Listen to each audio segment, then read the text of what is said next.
kalangan usia muda yang itu produktif tadi itu harus sehat dan berpendidikan.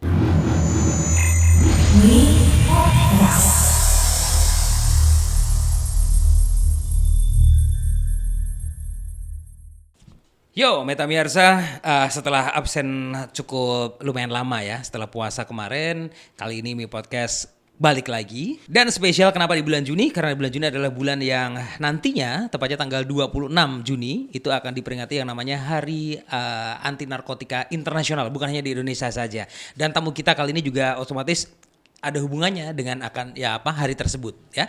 Langsung aja, ini dia tamu kita. Beliau adalah seorang pria ganteng, gagah dan cukup hangat ya. Langsung aja Pak Tri, selamat siang. Selamat siang, Mas. Sehat Pak Tri? Alhamdulillah sehat. Wah, ini Pak Tri ini selamat datang kita ucapkan di kota Solo ya. Karena saya dengar gosip-gosipnya, mudah-mudahan bukan gosip tapi ini fakta. Beliau ini baru aja kemarin sempat beberapa periode tuh di kota lain, tepatnya di kota Cilacap. Jadi baru 4 bulan saya pindah ke. Oh, baru 4 bulan. Jakarta, Ibarat orang hamil belum tahu Pak. Ini anaknya cowok apa cewek belum tahu nih Pak ya. Sudah bisa di. Serius Pak? Kan bisa. Itu berapa bulan? 3 bulan ya? 3 bulan sudah kelihatan. Iya. Oke, kita nggak bicara soal anak ya, kita bicara soal BNN sendiri. Pak Tri, perkenalan dulu dong. Pak Tri ini siapa? Di sini sebagai apa? Begitu Pak, silakan. Jadi saya ini penugasan dari Polri. Oke, langsung dari Polri ya Pak? Dari penugasan dari Polri. Oke. Satker saya Bareskrim Mabes Polri gitu. Oke. Jadi, saya sejak 2015 itu ditugaskan di BNN. Saya pernah di BNN Pusat, di Deputi Pemberantasan, pernah di Biro Umum, kemudian setelah itu saya 3,5 tahun menjadi Kepala BNN Kabupaten Cilacap. Oh, 3,5 tahun di Cilacap Pak? Okay. Baru mulai awal Februari saya dipindah ke Surakarta ini. Oh, berarti Lebaran kemarin di sini dong, pertama kali dong Pak ya? Iya. Okay. Dan tidak kemana-mana kan. Nggak boleh mudik. Nggak boleh mudik. Orang nggak boleh datang, nggak boleh keluar juga ya Pak ya. Oke, tapi asli mana Pak Tri? Saya asli Temanggung. Oh, dekat lah. Sebetulnya bisa, cuman kan tanggung jawab itu. Itu Pak. Iya. Masa ngelarang anak buah terus kita mudik. Nah, nggak fair ya Pak ya. Kalau ada apa-apa di jalan. Betul Pak Tri. Pak Tri, ini perlu ada sedikit pemahaman Pak, bahwa di Mi Podcast ini kan kita ngobrol ringan, ngobrol santai. Ya setidaknya paling nanti ya 3-80 jam ya Pak ya, kalau emang kita betah Pak. Pak Tri, tentang BNN sendiri Pak. Seperti yang kita tahu bahwa pemerintah sendiri kan lagi gencar-gencarnya yang namanya melakukan aktivitas atau segala program-program yang berhubungan dengan penanggulangan penyalahgunaan narkoba ini Pak. Nah, artinya banyak program-program pemerintah pusat khususnya sudah dilakukan. Tetapi apa ya Pak Tri yang membuat itu kok nggak bisa berhenti itu apa ya? Apa seperti orang lapar Pak? Jadi kenyang berhenti ntar lapar lagi makan lagi. Kayaknya kasusnya akan berulang terus tuh. Apa sebab utamanya itu apa Pak? Kalau menurut Pak Tri? Sebetulnya juga seperti prinsip ekonomi itu kan, ada supply ada demand gitu. Sepanjang masih ada yang minta. Ya, yang minta itu kan ada supply terus gitu. Di samping juga masih sebetulnya banyak faktornya gitu kan. Pertama memang penduduk kita besar, itu kan juga potensi pasar gitu. Kemudian ini sebagai contoh saja, misalnya harga sabu itu kalau di Cina itu kan 1 gramnya itu bisa sekitar 50.000, tapi di Indonesia kan bisa 2 juta. Wow. Itu kan juga bagi ya Pak ya. Bagi bisnismen. Gila, itu berlipat-lipat seperti itu Pak. Iya gitu. Ya kalau nggak ketangkap deh. Iya. Nah, kemudian juga ternyata setelah dipidana itu juga tidak memberikan efek jerah gitu. Iya. Kan. Buktinya di dalam lapas itu juga masih banyak yang menjadi operator. Bener Pak. Gitu. Beberapa kasus adalah yang ditangkap tuh orang yang dulu pernah ditangkap juga di kasus yang sama. Residivis gitu kan. Itu kan berarti tidak memberikan efek jerah. Oke. Ini dulu sempat beberapa kali dibahas ya Pak ya, bahwa ada kritisi bahwa mungkin hukum kita itu memang kurang begitu menakutkan kali gitu. Itu gimana tanggapan Pak Tri soal itu? Tapi kalau dari situ juga belum tentu juga gitu ya. Misalnya kita menerapkan hukuman mati itu belum tentu juga akan membuat orang jerat juga gitu. Iya juga, seperti ya, misalnya Cina itu. Itu kan tegas seperti itu. Bener. Tapi nyatanya ada juga gitu. Oke, apa karena kepepet kebutuhan kali Pak ya? Bisa juga. Ya tadi makanya Pak Tri bilang banyak faktor ya. Banyak faktor. Itu mungkin baru salah satu di antaranya. Ini pintu masuknya ke Indonesia ini kan banyak sekali. Iya. Panjang pantai kita itu kan. Oh iya. terpanjang. Aksesnya bisa di mana-mana, Di Pak. mana saja. Oh, artinya soal narkoba ini Indonesia sendiri apa ya? Kalau istilah kita di bisnis tuh potensi pasarnya besar banget ya, Pak. Pasar besar gitu. Itu lirikan orang luar itu pasti. Betul. Oh, Gitu. Nah, salah satu kriterianya itu ya, sekarang itu kalau ada namanya NPS, New Psychoactive Substance, itu zat yang baru gitu ya. Itu percobaannya di Indonesia gitu. Jadi kalau di Indonesia dilempar laku, nah itu nanti baru di barometer ceritanya. Iya, barometer juga gitu. Astaga. Jadi kadang bukan lagi tujuan gitu, tapi kita itu sudah menjadi produksi. Produksi gitu. sampel dulu nih, sampel dulu ya. Sampel dan sudah bikin produksi juga di Indonesia. Wow. Diungkap beberapa pabrik ekstasi, kemudian PCC itu kan di Indonesia itu. Oke. Iya, makanya kemarin beberapa ditemukan pabrik di mana yang kayaknya dari luar rumah biasa, nggak tahu yang di dalamnya sebetulnya. sampai kayak gitu, Pak ya. Artinya mereka dari sisi kriminal sendiri, ya, mereka pelaku kriminal itu sendiri juga berevolusi ya, Pak ya. Menemukan cara-cara baru bagaimana biar caranya nggak ketahuan. Ya. Jadi namanya NPS itu kan sebetulnya mereka celah. Jadi kalau itu belum masuk di dalam peraturan Menteri Kesehatan, itu kan celah, berarti tindak pidananya belum bisa masuk. Nah, gitu. itu gimana tuh Pak ngatasinya, Pak? Kan ada beberapa kemarin ditangkap itu kan ada ini ternyata jenis baru. Nah, jenis baru kan tidak ada di undang-undang tuh. Nah, itu gimana tuh ngatasinya? Itu BNN sekarang kan punya laboratorium pusat, itu berkejaran dengan waktu. Oh, Makanya gitu. begitu ada ditemukan zat baru, baik BNN yang menemukan, Mabes Polri maupun dari Bea Cukai itu nanti kan segera ditindaklanjuti. Gitu. Ada komite nasional yang itu nanti akan terdiri dari berbagai ahli, farmakologi segala itu, nanti akan disampaikan ke Kementerian Kesehatan. Nanti Menteri Kesehatan akan mengeluarkan peraturan Menteri Kesehatan. Wow, berarti bisa jadi peraturan dari Menteri Kesehatan itu baru tuh juga cepat dong, Pak, berarti. Harus cepat makanya. Setahun bisa mengeluarkan bisa sampai 4 itu. Kalau tidak nanti kan ada celah hukum ini, mereka nggak bisa tertangani. Oke, berarti yang kayak yang kemarin misalkan ada jenis gorila ya, Pak ya? Oke, gorila itu sudah masuk kalau itu. Udah masuk itu, Pak ya. Yang terbaru ini apa nih, Pak? Ada jenis apa lagi nih? Sebetulnya ya masih banyak varian dari gorila itu. Ya, gorila itu gitu. Oh, saya juga pakai loh Pak gorila. Gorila glass Pak ini, Pak. Ya, jadi biar nggak pecah, Pak.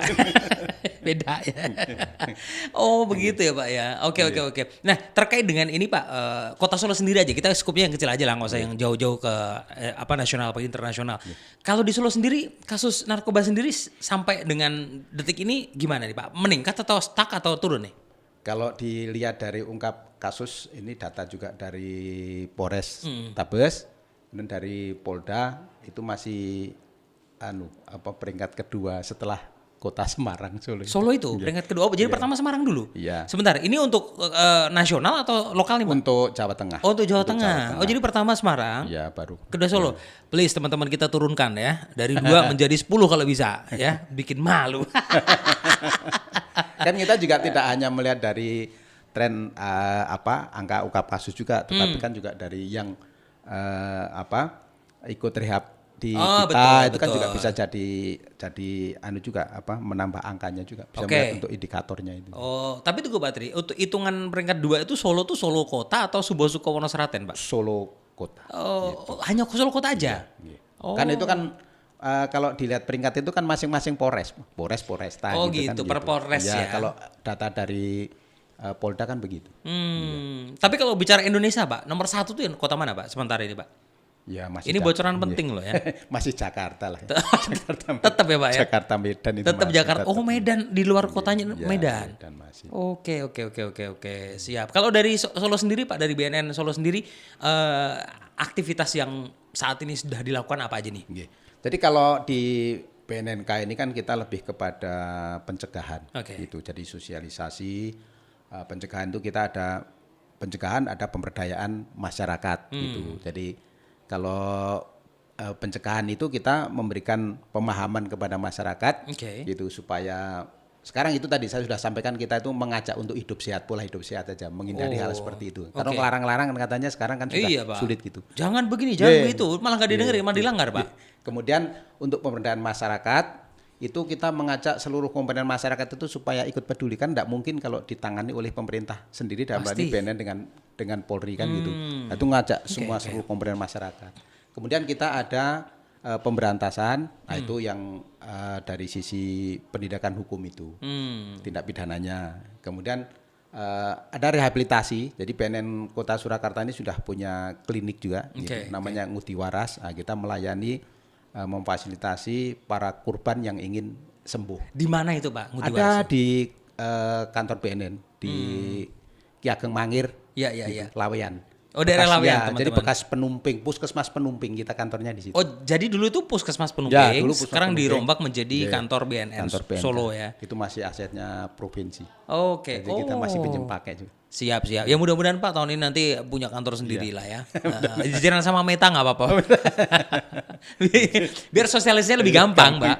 Nah, gini Pak, ini ada pertanyaan. Saya dulu pernah dengar bahwa ada ketakutan dari misalkan gini Pak. Sebenarnya tindakannya apa sih Pak? Seandainya nih, taruhlah saya misalkan orang yang lagi kenal dengan narkoba nih, tapi langsung berhenti nih. Cuman kan, apakah saya ini perlu laporan atau gimana gitu maksudnya? Berhentinya tindakan masih ada ketergantungan atau tidak gitu. Oh gitu ya? Kalau jadi berhentinya diduain. Kalau berhenti itu sudah nggak ada keinginan pakai lagi, enggak masalah gitu. Oke. Nah, kadang-kadang kan nanti takutnya adalah kalau lapor malah ditangkap. Nah, itu gimana tuh Pak biasanya? Jadi ini perlu biar orang tahu nih. Rehabilitasi di BNN itu ada dua. Ada dua. Gitu. Jadi compulsory itu yang wajib. Compulsory. Itu misalnya ditangkap. Oke. Nah, itu nanti bisa diajukan, harus ada namanya TAT, Tim Assessment Terpadu. Nanti penyidik BNN atau penyidik dari Polresta, Sat Narkoba akan meminta TAT ke kita. Gitu. Nanti di situ akan ada tim hukum, ada tim medis. Akan dipelajari. Dia itu hanya korban, pemakai saja ataukah merupakan bagian dari sindikat. Oke, sebelum diteruskan Pak, ini harus dibedakan nih. Apakah dia hanya korban, pemakai aja atau sindikat? Ada 3 jenis tuh. Korban itu gimana? Korban itu yang dia memakai itu misalnya tanpa sadar, bujukan gitu. Bujukan itu termasuk korban ya? Ya, dibujuk-bujuk, dia tidak tahu bahwa itu. Kan kadang-kadang bisa kita cuman ngobrol-ngobrol gitu dikasih minum gitu kan. Itu korban itu maksudnya? Ternyata dikasih gitu kan gitu. Jadi nanti tim hukum itu akan melihat itu. Menyelidiki dulu. Ya, dari berita acara pemeriksaan yang sudah dibikin oleh penyidik akan didalami gitu. Bahwa ini benar-benar dia diajak nih. Dari dia betul korban gitu. Oke. Terus tadi apa? Korban? Itu korban ataukah dia bagian dari jaringan? Sebentar. Korban bagian dari jaringan. Ya sebetulnya 2 itu saja. Korban atau bagian dari jaringan. Itu dari tim hukum gitu. Kemudian ada tim medisnya akan melihat sejauh mana dia ketergantungannya.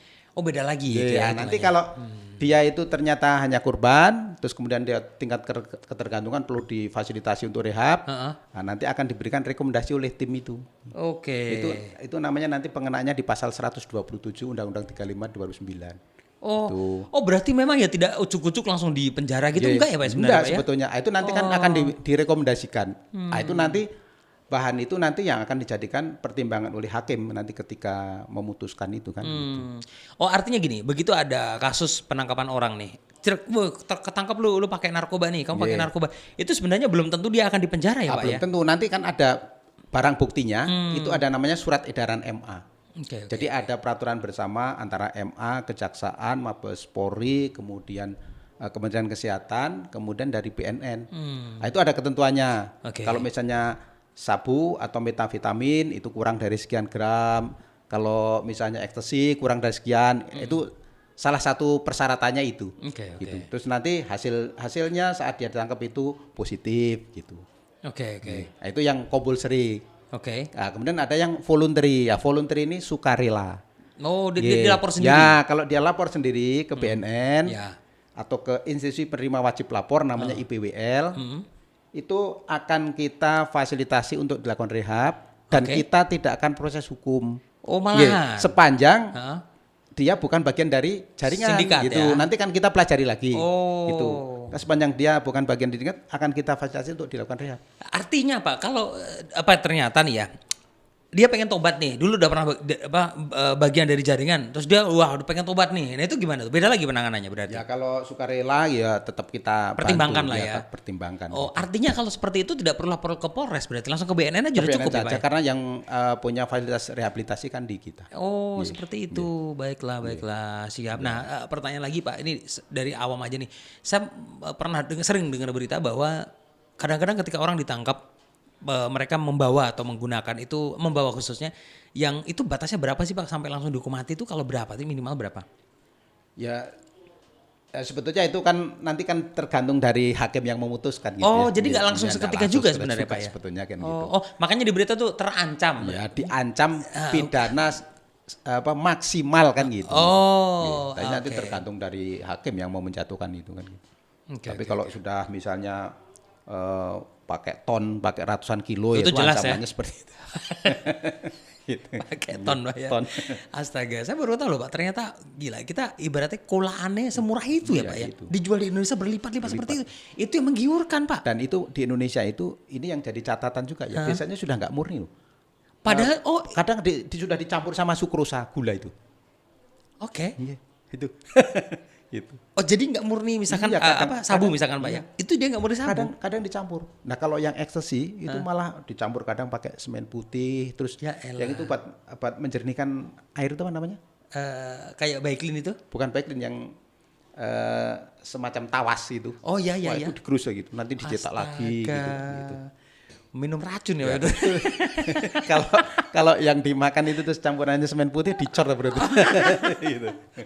Loh Pak, oke, itu kan kalau soal narkoba. Tapi beda ya, kalau biasanya kalau minuman keras tuh beda lagi ya. Alkohol minuman itu keras ya itu bukan urusan ya. Itu kepolisian langsung ya Pak ya. Gitu. Oh. Sebenarnya kan kaitannya kan juga dengan perda kan. Kalau darah misalnya ada perda mirasnya.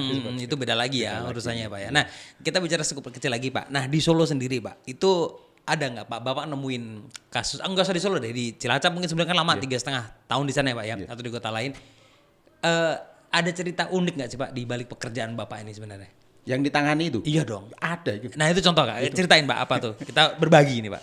Misalkan apa misalkan? Contohnya ya mabuk minuman rendaman pembalut wanita. Serius Pak? Serius itu. Enggak, ceritanya gimana itu kok bisa gitu? Ya, pembalut wanita itu direndam, direbus itu, airnya itu diminum. Oke. Terus motivasinya apa? Ya teler juga. Tapi kalau menurut saya itu telernya bukan karena minum air rendamannya. Tapi membayangkan yang dibalut. Itu mungkin karena dia beli nggak mampu terus akhirnya cari yang murah gitu apa gimana ya Pak ya? Itu lah baca-baca berita itu ngikut-ngikut gitu. Wah, astaga. Kemudian ada SD itu. Dia mabuk itu menggunakan fitting lampu. Fitting lampu apa? Jadi ya, fitting lampu itu kan ada fittingnya itu kan ada elemennya. Betul. Itu dikasih kapas. Oke. Terus kemudian dikasih multo atau minyak kayu putih, betul? Terus dibakar bawahnya. Oke. Asapnya hirup gitu. Itu Astaga. anak SD itu. Itu di mana Pak kayak gitu Pak? Ya mabuk juga dia, teler. Di mana itu daerah? Di Cilacap waktu Cilacap. Wow. Jadi bukan lem lagi ya dia ya, lebih inovatif ya. Lem kan udah biasa itu. Oke, inovatif ya dia. Gitu. Wow. Gitu. SD Pak, separah SD itu Pak. Iya gitu. Menurut Pak Tri kenapa sih kok bisa sampai kayak gitu generasi kita tuh? Ngikut-ngikut kayaknya gitu. Oke. Apa karena arus ini Pak ya, informasi sekarang udah begitu bebasnya? Bebas. Kemudian kan juga sekarang kan pengawasan orang tua kan tidak seperti dulu lagi gitu. Oke, masuk akal. Oh, seperti itu juga ya Pak ya, mantap. Terus pernah juga ini ada anak SD ini kan, ini mau mengakses layanan rehabilitasi gitu, sukarela gitu. SD kelas berapa Pak? Ya sekitar kelas 5 lah gitu kan. Nah, terus kemudian kan kalau di bawah umur itu kan harus orang tuanya kan harus tahu ikut gitu kan, karena kalau lingkungan atau keluarganya tidak mendukung kan nanti dia akan relapse kembali terus lagi. Benar. Gitu. Nah yang nganter itu ibunya itu ternyata kalau make itu bareng sama ibunya. Astaga. Gitu. Jadi datang ke kantor itu malah ibunya di klinik itu malah selfie gini. Ini. Wow. Gitu ada kayak gitu kan. Oke. Mengentas banget ya Pak. Kalau di Solo Pak selama 3 bulan ini pengalaman apa nih? Atau masih standar nih? Masih standar. Kayak baru 3 bulan setengah ya Pak ya? Tapi kemarin ya kita sempat nangani itu ada pemakai juga kan. Baru-baru aja. Kita ambil itu kan. Dia kalau beli itu kan katanya paket murah gitu. Harganya 500 gitu. 500.000 sekali pakai gitu kan. Oke. Sementara istrinya ini kan jualan batik itu saya tanya, "Ibu, sehari berapa Bu omsetnya?" "Paling 30.000 tuh Bang." Saya bilangin sama bapaknya tuh. Lihat itu. Istrinya nyari uang 30.000 tuh sehari 500.000 cuma dipakai ngesut semalam. Wow. Ya kayak gitu-gitu kan. Oke. Ya prihatin banget ya Pak ya sebenarnya. Kadang-kadang.